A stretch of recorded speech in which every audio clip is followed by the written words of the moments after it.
पिछले वीडियो में हमने कुछ फंक्शन लिए और उनकी कंटिन्यूटी जांच करना सीखा, जिसको हमने कुछ टाइप में कैटेगराइज कर दिया हुआ था। आज के वीडियो में हम कुछ और फंक्शन लेंगे जो पिछले वीडियो में लिए गए फंक्शनों से थोड़े से जटिल होंगे, या वे फंक्शन उन फंक्शनों में थोड़े सर ज़्यादा होंगे, जिसकी वजह से कंटिन्यूटी जांच करने में थोड़े ज़्यादा स्टेप्स लगेंगे। लेकिन हम कोशिश करेंगे कि उनको भी आज के वीडियो में जो भी हम फंक्शन लें उनकी कंटिन्यूटी जांच करने के लिए आसान तरीकों का उपयोग करें या उसको आपके लिए आसान बना पाएँ।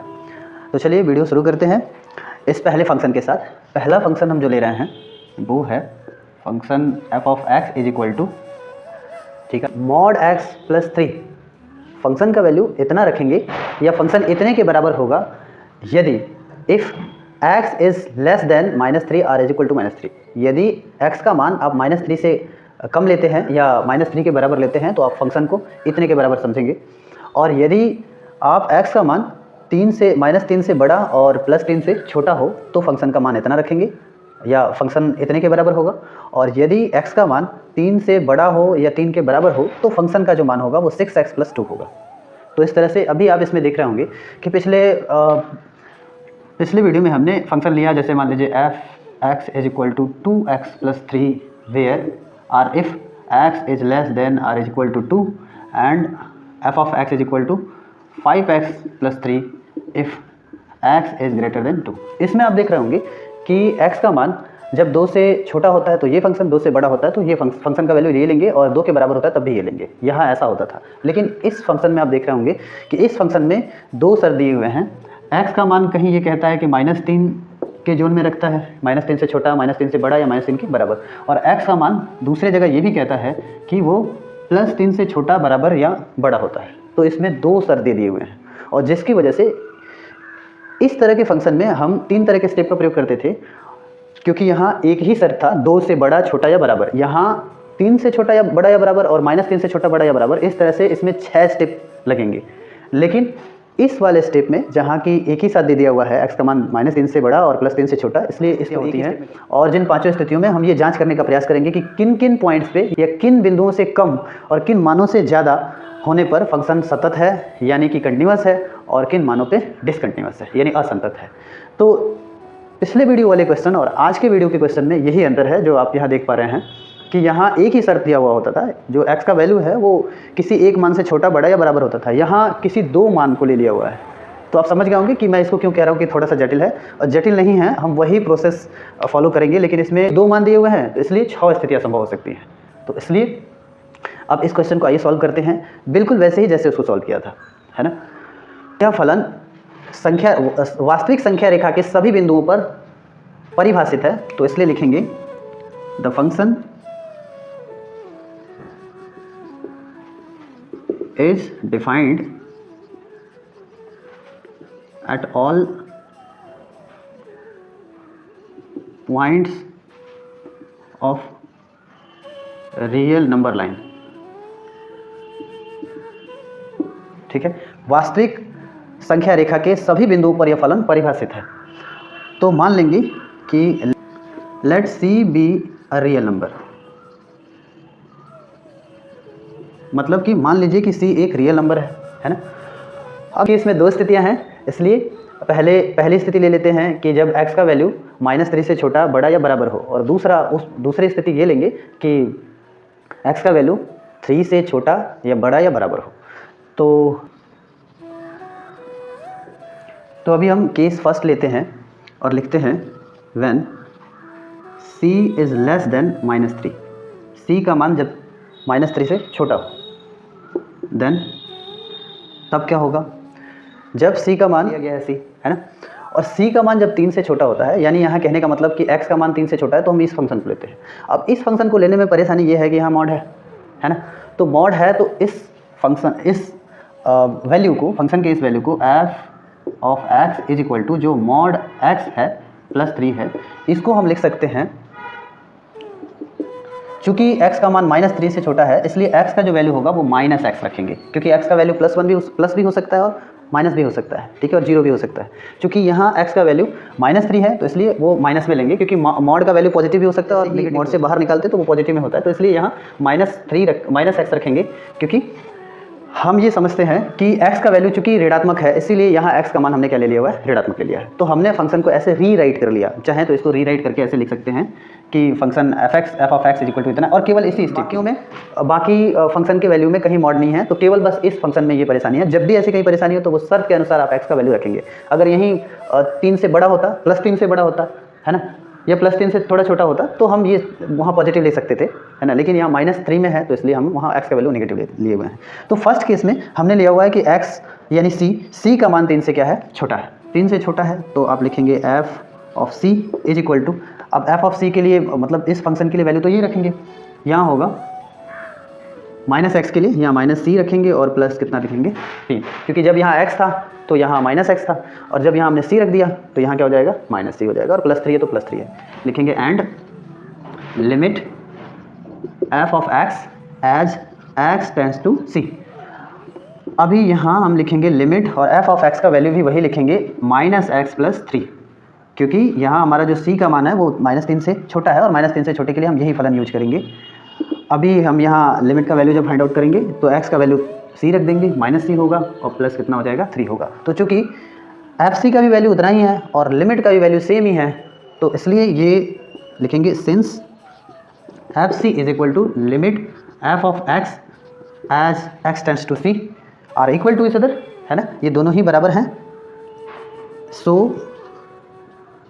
फंक्शन इज कंटिन्यूअस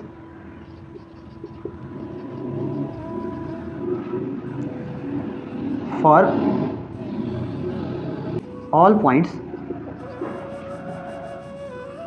of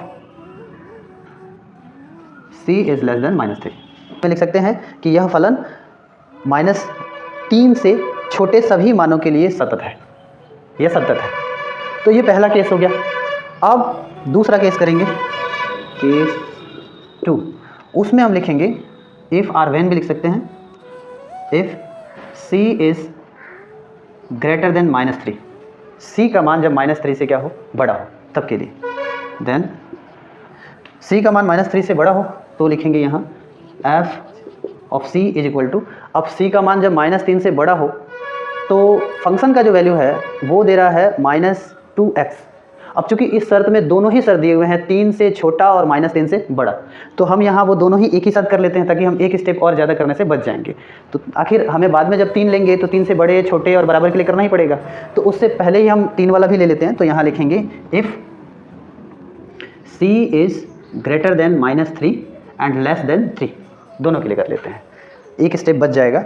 तो fc इज इक्वल टू हो जाएगा -2, यहाँ हमने हमारे पास x था तो यहाँ x था, यहाँ c लिखे हुए हैं तो यहाँ भी c लिखना पड़ेगा, 2c हो जाएगा। And limit the limit of f of x as x tends to c is equal to, यहाँ लिखेंगे लिमिट, और फंक्शन का वैल्यू -2x होगा तो यहाँ लिखेंगे -2x as x tends to c is equal to, अब लिमिट का जब वैल्यू फाइंड आउट करेंगे तो 2c हो जाएगा, क्योंकि x को रिप्लेस कर दिया जाएगा c से, तो 2c हो जाएगा। अब चूंकि आप ये देख रहे हैं कि fc का भी वैल्यू उतना ही है और लिमिट का भी वैल्यू उतना ही है, मतलब इक्वल है -2 लिखेंगे since fc is equal to limit f of x as x tends to c। सो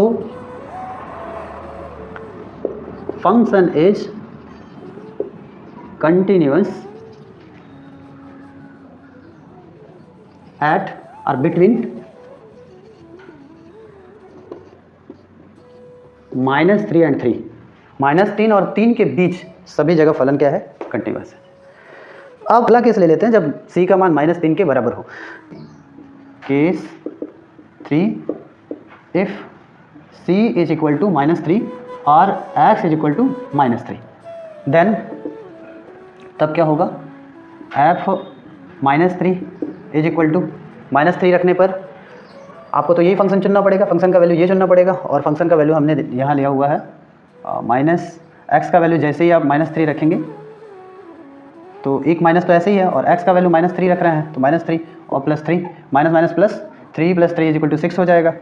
आगे अभी हमें लिमिट का LHL और RHL भी ज्ञात करना होगा इस वैल्यू पे, तो f of x tends to -3 positive, मतलब RHL राइट हैंड लिमिट तो राइट हैंड लिमिट लेंगे तो यहाँ लिमिट एफ ऑफ एक्स का वैल्यू कितना रखें ये देख लेंगे। तो राइट हैंड जाने का मतलब -3 से बड़ा होना, तो -3 से बड़े होने के लिए फंक्शन का वैल्यू इतना रखेंगे क्योंकि शर्त में ऐसा कह रहा है। तो यहाँ लिखेंगे -2x and x tends to -3 positive. अब अगर लिमिट का वैल्यू फाइंड आउट करते हैं तो क्या होगा, जैसे ही आप x का वैल्यू -3 रखेंगे तो ये होगा 6, क्योंकि -2 और -3 का मल्टीप्लाई होगा तो +6 हो जाएगा। अब LHL याद करते हैं, limit f of x tends to -3 negative. ठीक है, वैसे पहले LHL ही ज्ञात करते हैं उसके बाद RHL ज्ञात करते हैं, लेकिन ठीक है इसमें कोई दिक्कत नहीं है, आप पहले RHL LHL कोई भी कर सकते हैं। लिमिट एफ ऑफ x का वैल्यू -3 नेगेटिव का मतलब -3 से छोटा होने पर, ठीक है, तो -3 से छोटा होने पर फंक्शन इतना रखा जा रहा है और इसको रीराइट करते हुए हमने लिखा हुआ है इतना। ठीक है, तो आपको लिखना पड़ेगा -x + 3 as x tends to -3 negative. अभी आप जब ऐसा करेंगे, यहाँ -3 रखेंगे x का वैल्यू, तो माइनस पहले से है, यहाँ x का वैल्यू -3 रखे हैं +3, माइनस माइनस प्लस हो जाएगा और 3 + 3 = कितना हो जाएगा 6 हो जाएगा। लिखेंगे since f c is equal to limit f of x as x tends to -3 positive is equal to limit of f of x as x tends to -3 negative.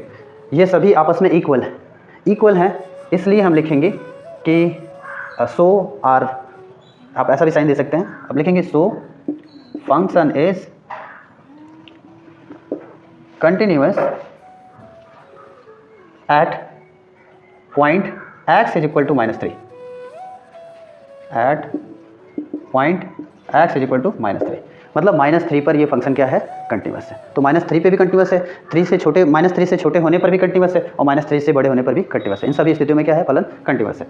अब हमें चेक करना है कि 3 के बराबर होने पर, +3 के बराबर होने पर या +3 से बड़ा होने पर, क्योंकि छोटा होने पर तो हमने यहाँ कर लिया हुआ, +3 से छोटा है तो ये कंटिन्यूअस है, ऐसा कर लिया हुआ।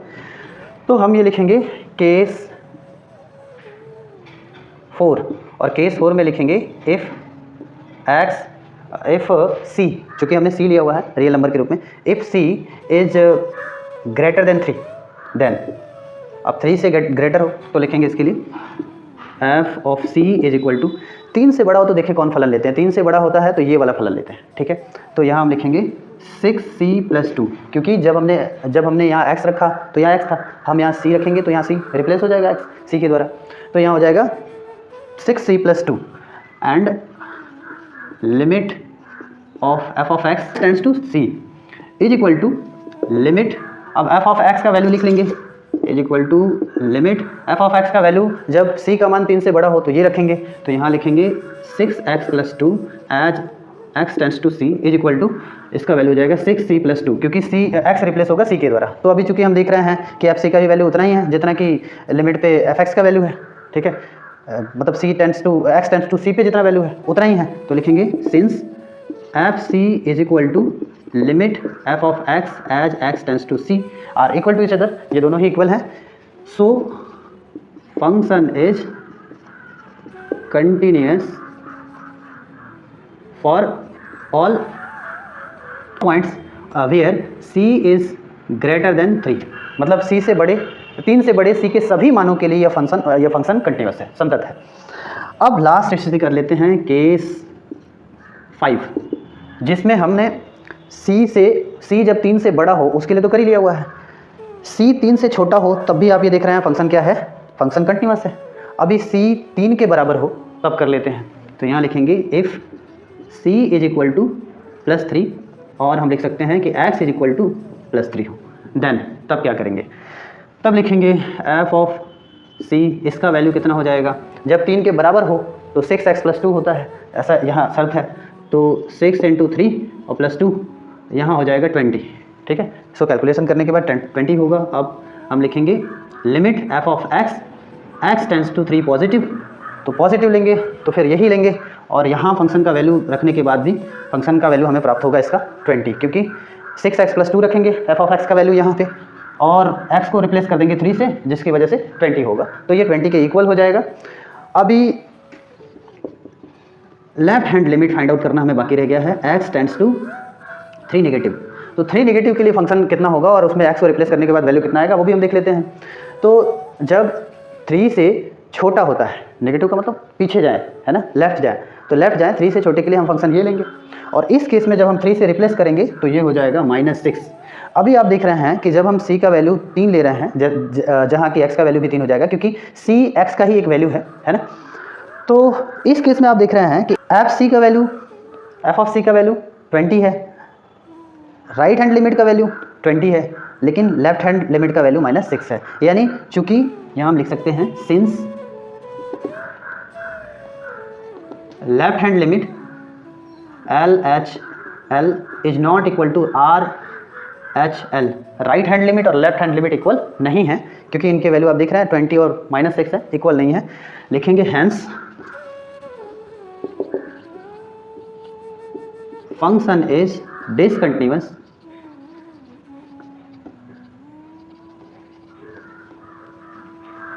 Eight x is equal to 3। ठीक है, तो अभी हम ये देख रहे हैं कि function x is equal to 3 पर कंटिन्यूअस नहीं है, तो हम ये लिख सकते हैं इस तरह से, अंत में हम लिख सकते हैं कि hence this function is discontinuous at x is equal to 3। मतलब x का मान 3 होने पर ये फंक्शन डिसकंटिन्यूअस है, बाकी सभी मानों पे ये फंक्शन क्या है, कंटिन्यूअस है। तो ओनली इसमें डिसकंटिन्यूटी के लिए हमने एक पॉइंट चुना हुआ है, वो है x इज इक्वल टू +3। बाकी 3 से -3 से बड़ा, -3 से छोटा, है ना, और +3 से बड़ा, +3 से छोटा, सबके लिए ये फंक्शन कंटिन्यूअस है, केवल एक बिंदु x इज इक्वल टू +3 को छोड़ के।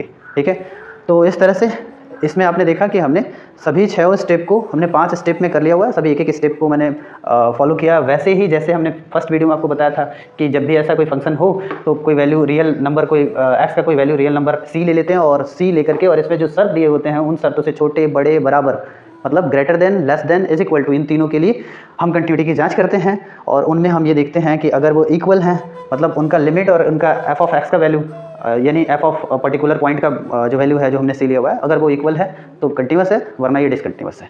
और इक्वल होने पर हम वो दोनों ही लेते हैं, LHL भी लेते हैं, RHL भी लेते हैं, और f ऑफ c और वो पर्टिकुलर जो भी पॉइंट होता है वो लेते हैं फंक्शन के लिए।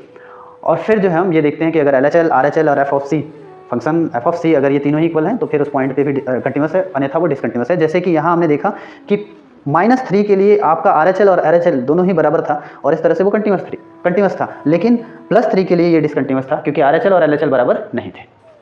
तो इस तरह के क्वेश्चनों को हम ऐसे सॉल्व करते हैं, आप इसका स्क्रीनशॉट ले सकते हैं।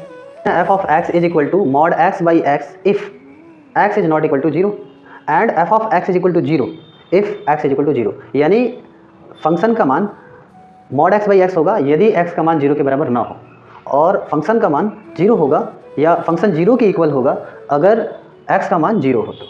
तो इसमें अभी इस फंक्शन में हम ये देख रहे हैं, ना छोटा है ना बड़ा है, केवल बराबर दिया हुआ है, और यहाँ इज नॉट इक्वल टू दिया हुआ है। तो देखिए, और मॉड भी है ना, तो ये दोनों ही चीज़ें मिल करके यहाँ ये बनाती हैं। लिखेंगे इट इज़ नोन दैट, ज्ञात है कि, हमें पता है कि मॉड जो x है, मॉड x का वैल्यू जो है वो -x के बराबर होता है यदि मॉड x, यहाँ दिया हुआ शर्त जो 0 है, if x is less then 0।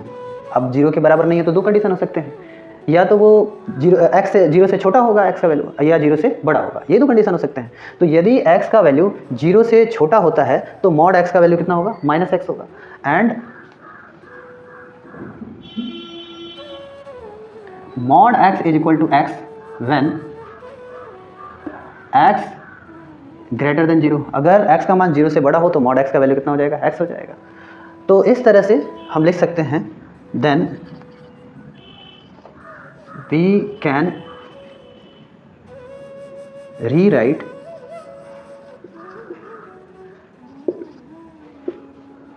The function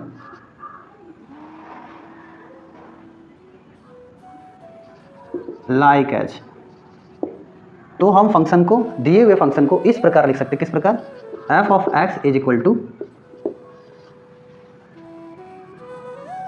mod x by x is equal to, अगर आप मॉड x का वैल्यू -x मानते हैं तो -x यहाँ लिखेंगे, और -x by x is equal to कितना हो जाएगा, -1 होगा, यानी इसका वैल्यू -1 होगा। और शर्त ये होगा कि if x is less then 0, और अगर आप मॉड x का वैल्यू x मानते हैं, x का वैल्यू 0 से बड़ा हो तब के लिए, तो x by x is equal to कितना होगा, 1 होगा, है ना। तो यहाँ वो भी लिख लेते हैं ताकि क्वेश्चन में जो दिया हुआ वो शर्त वो भी हो। Mod x by x is equal to +1 if x is greater than 0। और जो एक शर्त दिया हुआ था कि एफ ऑफ एक्स का वैल्यू 0 होगा if x is equal to 0। तो इस तरह से हमने 3 शर्त यहाँ भी कर लिए।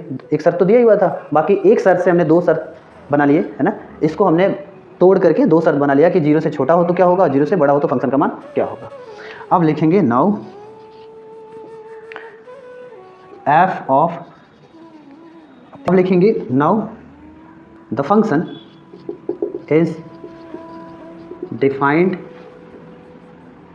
At all point of real number line. Real number line के सभी पॉइंट्स पे ये फंक्शन डिफाइंड है। तो लिखेंगे let c be a real number. मान लीजिए कि सी एक रियल नंबर है। पिछले वाले वीडियो में कंटिन्यूटी चेक किया था, वैसे ही यहाँ फिर कंटिन्यूटी जांच करेंगे। लिखेंगे when C is less then 0 then, अगर सी का मान 0 से छोटा हो तब आप एफ ऑफ सी का वैल्यू फाइंड आउट कीजिए। एफ ऑफ सी का वैल्यू कितना होगा, अगर आप यहाँ x भी रखते हैं, अभी तो इस फंक्शन को हमने इस रूप में लिख लिया हुआ है, तो अगर आप यहाँ x रखते हैं, x का मान अगर 0 से छोटा हो तो माइनस क्या रखेंगे, 1 रखेंगे। तो कुछ भी यहाँ रखेंगे आप, कोई भी x का वैल्यू रखेंगे, यहाँ x तो है ही नहीं कि रिप्लेस करने वाला हो, तो यहाँ -1 होगा। और लिखेंगे and limit f of x as x tends to c। और यहाँ भी जब आप रखेंगे तो -1 ही होगा, लिखेंगे -1। लिखेंगे since f of c is equal to limit of f of x as x tends to c, ये दोनों ही इक्वल है, इसका भी वैल्यू -1 है और इसका भी वैल्यू -1 है। सो function is continuous for all points of c less than 0, मतलब c से छोटे सभी मानों के सभी बिंदुओं पर यह फलन संतत है। ऐसे ही सेकंड केस लेंगे, यहाँ ये फर्स्ट केस था, केस फर्स्ट। सेकंड केस में अब रहेगा if c is greater than 0 then, अगर 0 से बड़ा हो तब के लिए, तो तब के लिए लिखेंगे f of c, function f of c is equal to, अगर 0 से ये बड़ा है तो फंक्शन का वैल्यू कितना हो जाता है, 1 हो जाता है। तो यहाँ हम लिखेंगे 1 and limit f of x as x tends to c is equal to, यहाँ भी 1 ही होगा क्योंकि कुछ रिप्लेस तो कर नहीं सकते हैं, इसका वैल्यू कांस्टेंट। और आप जानते हैं कांस्टेंट जो भी फंक्शन होते हैं, वो पहले वीडियो में हमने आपको बताया था कंटिन्यूटी चेक करने वाले, कि जब भी आप कोई कांस्टेंट ले तो उसमें किसी तरह का कोई परिवर्तन नहीं होता है। फंक्शन का वैल्यू आप चाहे यहाँ कुछ भी रखें, यहाँ वही आएगा जो यहाँ दिया हुआ वैल्यू हो, ठीक है। तो इसलिए अब यहाँ हम लिखेंगे since f of c is equal to limit f of x as x tends to c, so function is continuous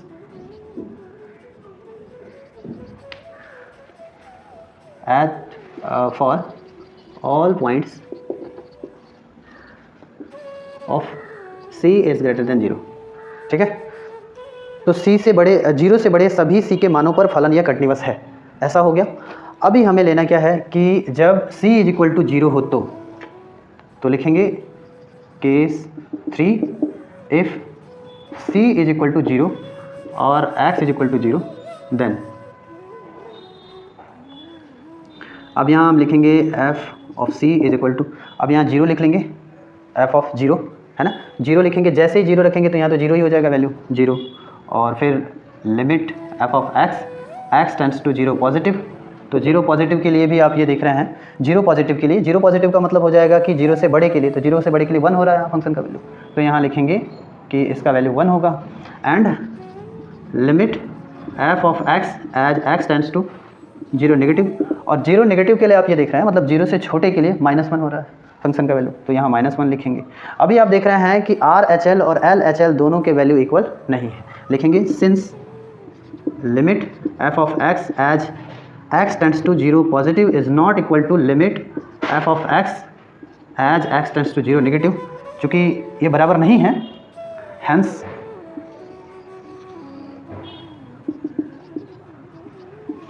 function is discontinuous